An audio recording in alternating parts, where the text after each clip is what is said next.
ভাই,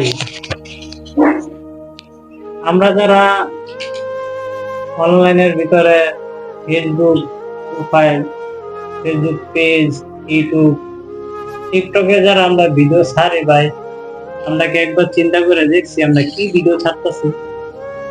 এই ভিডিওর দ্বারা কি আমার কোনো উপকার হইতাছে, না আমি মরার পর যারা আসবে তাদের কোনো উপকার আসবে? বলা যাচ্ছে আমি যদি একটা ইসলামিক ভালো ভিডিও ছাইরা থাকি, এই ভিডিওর দ্বারা যদি মানুষ উপকার পায়, আমি মরে গেল, আমি এখান থেকে কিছু না কিছু উপকার আমার হবেই। আমার কমসে কম আমি ভিডিও ছাড়বো, আমার এটা চিন্তা করতে হবে যে ভিডিওটা আমি ছাড়তেছি, আমি বললাম ঠিকই একসময় আমি এই দুনিয়াতে থাকবো না, দুনিয়া থেকে চলে যাইতে হবে, মৃত্যু একদিন হবে।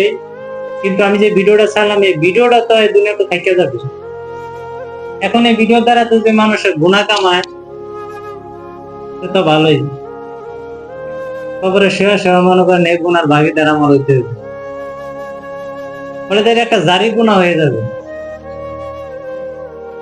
এরপরে কেউ একটা গুনার ভিডিও ছাড়লো, আমি যদি এটাকে শেয়ার করে দিই, আমিও গুনার ভাগিদার হয়ে গেলাম। এই জন্য ভাই আমরা ইসলামিক ভিডিও বানাবো, ইসলামিক ভিডিও বানাইলে অনেক উপকার পাই। বলে যে এই ভিডিওটা দ্বারা আমার নিজের উপকার, যে শেয়ার করবে তার উপকার।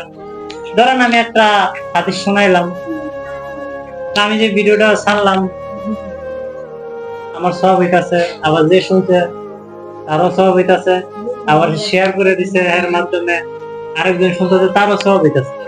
মৃত্যুর পরও আমার সব কবরে যেতে থাকবে। এই জন্য ভাই এখনো সময় আছে ভাই, আমরা উল্টা পাল্টা ভিডিও না ছাড়ি, আমরা এমন ভিডিও ছাড়ি যেটা মৃত্যুর পরও যাতে মানুষের উপকার হয়। একটু চিন্তা করে একটু দেখুন।